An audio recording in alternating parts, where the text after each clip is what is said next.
നമസ്കാരം പ്രിയമുള്ളവരെ, ആസാദിയുടെ global news ഡെസ്കിലേക്ക് എല്ലാ മാന്യപ്രേക്ഷകരെയും സ്വാഗതം ചെയ്യുകയാണ്. ഇന്ന് രാവിലെ നമ്മളൊക്കെ ഉണർന്നത് അമേരിക്കൻ പ്രസിഡന്റ് ഡൊണാൾഡ് ട്രംപിൻ്റെ വളരെ പ്രധാനപ്പെട്ട അനുയായികളിൽ ഒരാളായ ചാർലി കിർക്കിൻ്റെ മരണവിവരം കേട്ടുകൊണ്ടാണ്. താൻ കൊല്ലപ്പെടുകയായിരുന്നു. ആ വാർത്ത വളരെയധികം നമ്മുടെ സോഷ്യൽ മീഡിയ ഗ്രൂപ്പുകളിൽ ഷെയർ ചെയ്യപ്പെടുന്നു, ചർച്ച ചെയ്യപ്പെടുന്നു. പ്രത്യേകിച്ചും അദ്ദേഹത്തെ ഒരു രക്തസാക്ഷിയുടെ രൂപത്തിലാണ് ആളുകൾ ഇപ്പോൾ കണ്ടുകൊണ്ടിരിക്കുന്നത്. തീവ്ര വലതുപക്ഷ രാഷ്ട്രീയം അമേരിക്കയിൽ ഡൊണാൾഡ് ട്രംപിൻ്റെ ഏറ്റവും വലിയ സംഭാവനകളിൽ ഒന്നായിരുന്നു. തീവ്ര വലതുപക്ഷ രാഷ്ട്രീയത്തെ സപ്പോർട്ട് ചെയ്യുന്ന ഒത്തിരി ആളുകൾ അദ്ദേഹത്തോട് ചേർന്ന് നിൽക്കുകയും ചെയ്തു. ഈ പറഞ്ഞ ചാർലി കിർക്കും അങ്ങനെയുള്ള ഒരു വലതുപക്ഷ രാഷ്ട്രീയത്തിൻ്റെ വക്താവാണ്. വലതുപക്ഷ രാഷ്ട്രീയത്തെക്കുറിച്ച് പറയുമ്പോൾ അതിന് ഗുണവും ദോഷവുമുണ്ട് എന്ന് പറയേണ്ടിയിരിക്കുന്നു. ഈ ചാർലി കിർക്ക് 31 വയസ്സ് മാത്രമേ ഉള്ളൂ, ചെറുപ്പക്കാരനാണ്. 18ാമത്തെ വയസ്സിൽ ടേണിംഗ് പോയിന്റ് USA എന്ന് പറയുന്ന ഒരു സംഘടന താൻ ആരംഭിച്ചു. ഇന്ന് അമേരിക്കൻ യൗവനക്കാരുടെ ഇടയിൽ ഏറ്റവും അധികം സ്വാധീനമുള്ള കൺസർവേറ്റീവായിട്ടുള്ള വലതുപക്ഷ ഒരു യുവാക്കളുടെ ഇടയിലുള്ള സംഘടനയാണ് ഈ ടേണിംഗ് പോയിന്റ് USA എന്ന് പറയുന്ന സംഘടന. അദ്ദേഹത്തിന് ഉള്ള സ്വാധീനം വളരെ വലുതാണ്. അതായത് അദ്ദേഹത്തിൻ്റെ എക്സ് അക്കൗണ്ടിലും അതുപോലെ തന്നെ യൂട്യൂബ് ചാനലിലുമൊക്കെ ദശലക്ഷക്കണക്കിന് ആളുകളാണ് അദ്ദേഹത്തെ ഫോളോ ചെയ്യുന്നത്. അങ്ങനെ വലിയ സ്വാധീനമുള്ള ഒരു യൗവനക്കാരൻ, ഞാൻ ഈ പറഞ്ഞതുപോലെ വലതുപക്ഷ ആശയങ്ങൾക്ക് വേണ്ടി നിൽക്കുന്ന ആൾ, പ്രത്യേകിച്ചും പ്രോ ലൈഫ്, അബോർഷനെതിരായിട്ടൊക്കെ സംസാരിക്കുന്ന ഈ ട്രാൻസ്ജെൻഡർ പോലെയുള്ള ഗ്രൂപ്പുകൾ, LGBTQ ഗ്രൂപ്പുകൾ, അവരുടെ ആശയങ്ങൾക്കെതിരെ സംസാരിക്കുന്ന ട്രംപിൻ്റെ അറിയാമല്ലോ പോളിസി, അതേ പോളിസിക്ക് വേണ്ടി നിൽക്കുന്ന ഒരു വ്യക്തിയാണ് ഈ ചാർലി കിർക്ക്. അതുകൊണ്ട് തന്നെ അദ്ദേഹത്തിന് ഒത്തിരി ശത്രുക്കളുണ്ട്. അദ്ദേഹത്തിൻ്റെ നിലപാടുകൾ വളരെ കോൺട്രവേഴ്ഷ്യൽ ആയതുകൊണ്ട്, ഈ പറഞ്ഞ കൺസർവേറ്റീവ് തീവ്ര വലതുപക്ഷ നിലപാടുകളായതുകൊണ്ട് അദ്ദേഹത്തിന് ഒത്തിരി ശത്രുക്കളുണ്ട്. അദ്ദേഹം താൻ ഒരു യൂണിവേഴ്സിറ്റിയിൽ നടത്തിയ ഒരു പ്രോഗ്രാമിൽ താനൊരു ടൂറിലായിരുന്നു. 13 സ്ഥലങ്ങളിൽ അദ്ദേഹം യൂണിവേഴ്സിറ്റികൾ സന്ദർശിച്ച് യൗവനക്കാരെ അഭിസംബോധന ചെയ്യുന്ന ഒരു ടൂറിലായിരുന്നു. അതിൻ്റെ 1ാമത്തെ പ്രോഗ്രാമിൽ തന്നെ 13,000 പേര് നോക്കി നിൽക്കുമ്പോൾ, അതിലപ്പുറമായിട്ട് അദ്ദേഹത്തിൻ്റെ ഭാര്യയും 2 ചെറിയ കുട്ടികളും നോക്കി നിൽക്കുമ്പോൾ, അവരുടെ കണ്ണിൻ്റെ മുമ്പിൽ വെച്ച് ലൈവ് പ്രോഗ്രാമിന് ഈ പറഞ്ഞ ചാർലി കിർക്ക് വെടിയേറ്റ് മരിക്കുകയാണ്. സമീപത്തുള്ള ഹൈറ്റുള്ള ഏതോ ഒരു ബിൽഡിങ്ങിൽ നിന്നാണ് വെടിയുതിർത്തതെന്ന് സംശയിക്കപ്പെടുന്നു. കഴുത്തിൽ കൊണ്ട വെടിയുണ്ട ഏതാണ്ട് 300 മീറ്ററുകൾ ദൂരെ നിന്ന് വെച്ച വെടി കഴുത്തിൽ നിന്ന് അതിശക്തമായ രക്തപ്രവാഹമുണ്ടായി. അങ്ങനെ ആളുകളുടെ മുമ്പിൽ ലൈവ് ഇവൻറ്റിൽ അദ്ദേഹം മരിക്കുകയാണ് ചെയ്തത്. എന്നാൽ 1-2 കാര്യങ്ങൾ, അദ്ദേഹത്തിൻ്റെ പഴയ വീഡിയോകൾ ഞാനിങ്ങനെ നോക്കിയപ്പോൾ, അദ്ദേഹത്തിൻ്റെ ആശയങ്ങൾ മനസ്സിലാക്കുവാൻ നോക്കിയപ്പോൾ, പ്രത്യേകിച്ചും അദ്ദേഹത്തിൻ്റെ യൂട്യൂബ് ചാനലിൽ എനിക്ക് മനസ്സിലായി, ഈ 2 ദിവസങ്ങൾക്ക് മുമ്പ് വളരെ രസകരമായൊരു വീഡിയോ അദ്ദേഹം ചെയ്തിരുന്നു. രസകരമെന്ന് പറയുമ്പോൾ അറം പറ്റിയ വാക്കുകൾ എന്ന് പറയില്ലേ, അങ്ങനെ ഒരു വീഡിയോ. താൻ സൗത്ത് കൊറിയ കഴിഞ്ഞ ദിവസങ്ങളിൽ സന്ദർശിച്ചിരുന്നു. സൗത്ത് കൊറിയ സന്ദർശിച്ചപ്പോൾ അദ്ദേഹത്തിനുണ്ടായ അനുഭവങ്ങൾ തൻ്റെ അമേരിക്കൻ സിറ്റികളിലുള്ള അനുഭവങ്ങളുമായിട്ട് അദ്ദേഹം ഒന്ന് തുലനം ചെയ്യുകയാണ്. സൗത്ത് കൊറിയയുടെ ക്യാപിറ്റലാകുന്ന സിയോൾ അല്ലെങ്കിൽ സോൾ, അതിരാവിലെ അദ്ദേഹം സോൾ പട്ടണത്തിലൂടെ ഒന്ന് നടക്കാനിറങ്ങി 6 മൈലോളം നടന്നു. വെളുപ്പിനെ 5 മണിക്ക് അദ്ദേഹം ആ പട്ടണത്തിൽ അനുഭവിച്ച ഒരു സേഫ്റ്റിയെക്കുറിച്ചാണ് പറയുന്നത്. ആ വീഡിയോയ്ക്ക് ഇങ്ങനെയാണ് ടൈറ്റിൽ കൊടുത്തത്: കൊറിയയിൽ ഞാൻ അമേരിക്കയിലെ വലിയ പട്ടണങ്ങളെക്കാൾ അധികം സേഫാണ്.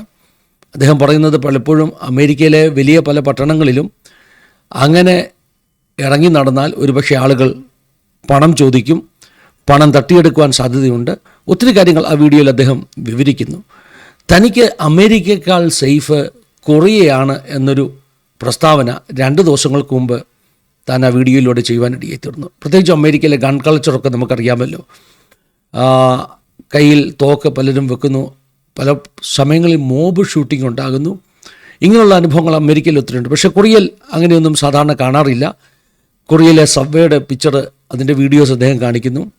ആ സബ്വേസ് എത്ര ക്ലീൻ ആണെന്ന് പറയുന്നു, എത്ര സേഫ് ആണെന്ന് പറയുന്നു. അപ്പോൾ അമേരിക്ക അതിനെക്കാട്ടിലൊക്കെ സമ്പന്നമായ രാഷ്ട്രമായിട്ടും അദ്ദേഹം പറയുന്നത് സൗത്ത് കൊറിയയെ സ്ഥാപിച്ചത് അല്ലെങ്കിൽ അതിനെ നിർമ്മിച്ചത് നമ്മളാണ്, എങ്കിലും നമ്മളെക്കാൾ അവർ ഒത്തിരി മുൻപിലായിരിക്കുന്നു സേഫ്റ്റിയുടെ കാര്യത്തിൽ എന്നൊക്കെ അദ്ദേഹം ആ വീഡിയോയിൽ അഭിപ്രായം പറയുകയാണ്.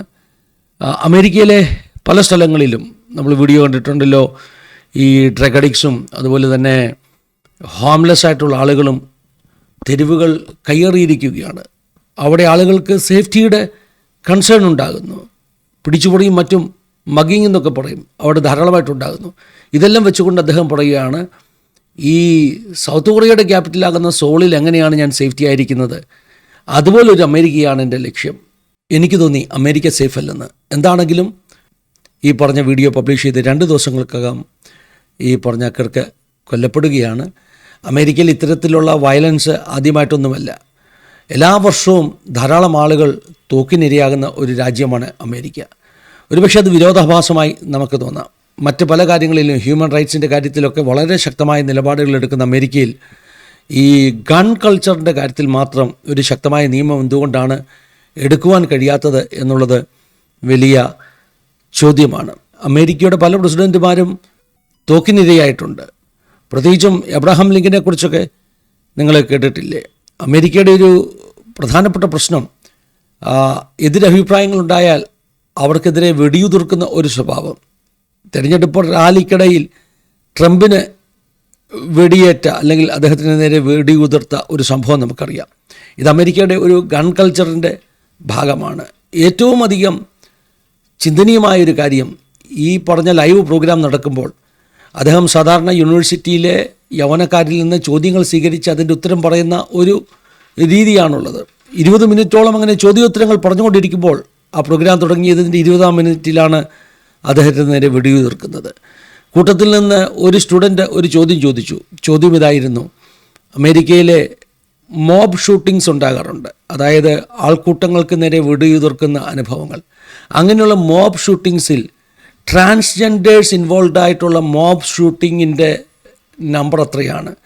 അതായത് ഈ പറഞ്ഞ തോക്ക് ഉപയോഗിക്കുന്നതിനെക്കുറിച്ചുള്ള ഒരു ചോദ്യം.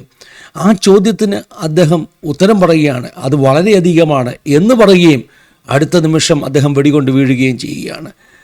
എന്താണെന്നറിയത്തില്ല, അങ്ങനെ ഒരു ചോദ്യം ചോദിക്കുമ്പോൾ തന്നെ അദ്ദേഹത്തിന് വെടികൊണ്ടത് അത് വളരെ അധികം വ്യത്യസ്തമാകുന്ന ഒരു സ്റ്റോറിയാണ് ഈ വെടിവെപ്പിനെ സംബന്ധിച്ചിടത്തോളം. ഗൺ കൾച്ചറിനെ കുറിച്ച്, പ്രത്യേകിച്ചും ട്രാൻസ്ജെൻഡേഴ്സ് ഇൻവോൾവ് ആയിട്ടുള്ള ഗൺ കൾച്ചറിനെ കുറിച്ചൊരു ചോദ്യം ഉണ്ടാകുമ്പോൾ അദ്ദേഹത്തിന് നേരെ വെടിയുതിർക്കുന്നു. ഇവിടുത്തെ ഒരു പ്രശ്നം എന്ന് പറഞ്ഞാൽ പൊളിറ്റിക്കൽ ആശയങ്ങളിൽ വ്യത്യാസമുണ്ട്. എല്ലാ രാജ്യങ്ങളിലും അങ്ങനെയുള്ള വ്യത്യാസങ്ങളുണ്ട്. പക്ഷേ അമേരിക്കയിലെ ഈ പറഞ്ഞ അസഹിഷ്ണുതയുള്ള ചില ആളുകൾ അവരുടെ കയ്യിലുള്ള തോക്കുപയോഗിക്കുന്നു, എതിരാളിയെ വെടിവെച്ച് വീഴ്ത്തുവാൻ ശ്രമിക്കുന്നു. ഇത് അമേരിക്കയെ പോലുള്ള ഒരു വികസിത രാഷ്ട്രത്തിന് ഒട്ടും നിരക്കുന്നതല്ല എന്ന് മാത്രമേ നമുക്ക് പറയാനുള്ളൂ.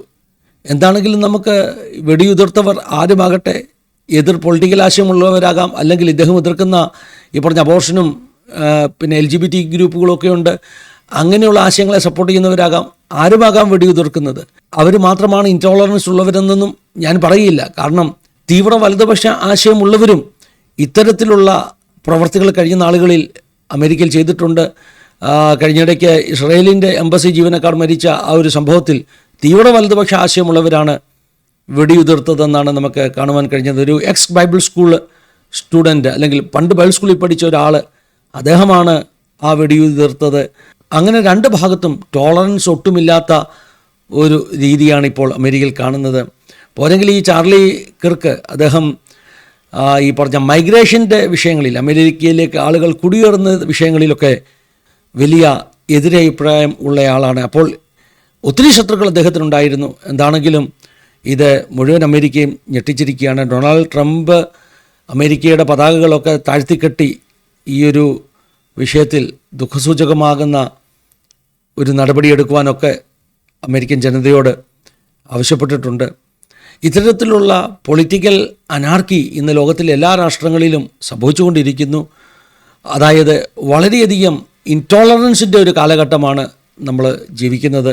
നമ്മുടെ തൊട്ടടുത്തുള്ള നേപ്പാളിൽ എന്ത് സംഭവിക്കുന്നു നമ്മൾ കാണുന്നു. ചുറ്റുമൊക്കെ ഇങ്ങനെയുള്ള കാഴ്ചകളാണ്. ഒരേ സമയത്ത് ഫ്രാൻസിൽ, നേപ്പാളിൽ, അതുപോലെ ഇസ്രായേലിൽ നടക്കുന്ന യുദ്ധസമാനമാകുന്ന സംഭവങ്ങൾ. അങ്ങനെ ലോകം മുഴുവൻ ഇങ്ങനെയുള്ള ഒരു അനാർക്കിയുടെ കാലഘട്ടത്തിലൂടെ കടന്നു പോവുകയാണ് എന്ന് പറഞ്ഞുകൊണ്ട് ഈ ന്യൂസ് ബുള്ളറ്റിനോട് അവസാനിപ്പിക്കുകയാണ്. ദൈവം എല്ലാവരെയും സഹായിക്കട്ടെ, അനുഗ്രഹിക്കട്ടെ.